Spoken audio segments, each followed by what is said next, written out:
32। ہندو کی ہولی دیوالی کا پرساد وغیرہ جائز ہے؟ حوالہ کتاب فتاوی رشیدیہ صفحہ 123 جلد نمبر 2۔ جلد نمبر 2 ہے یا 3 ہے؟ 2 ہے۔ اچھا، جلد نمبر 2 صفحہ نمبر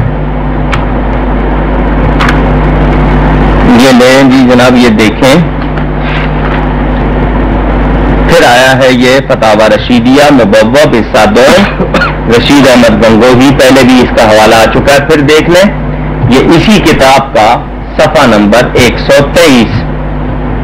مسئلہ: ہندو تہوار ہولی یا دیوالی میں اپنے استاد یا حاکم یا نوکر کو کھیلیں یا پوری یا اور کچھ کھانا بطور تحفہ بھیجتے ہیں، ان چیزوں کا لینا اور کھانا استاد و حاکم و نوکر مسلمان کو درست ہے یا نہیں؟ کہ ہندوؤں کے تہواروں ہولی دیوالی وغیرہ اس میں ہندو جو پوری وغیرہ کھیلیں بناتے ہیں وہ مسلمانوں کو لینا جائز ہے یا نہیں؟ الجواب درست ہے۔ گنگوئی صاحب لکھتے ہیں درست ہے۔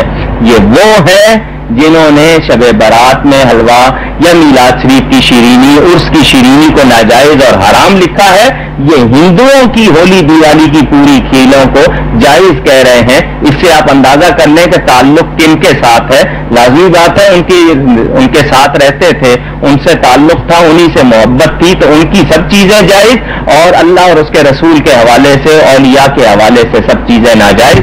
تو یہ چیزیں بتا رہی ہیں کہ ان کا تعلق کس سے ہے، صاف طور پہ لکھا ہے درست ہے، یعنی وہ مسلمان ہندوؤں کی کھیلیں پوری تو وغیرہ کھا لے، لیکن مسلمانوں کے ایصال ثواب میں جو چیز ہے اس کو نہ کھائے، وہ حرام ناجائز ہے، اندازہ کر لیجئے۔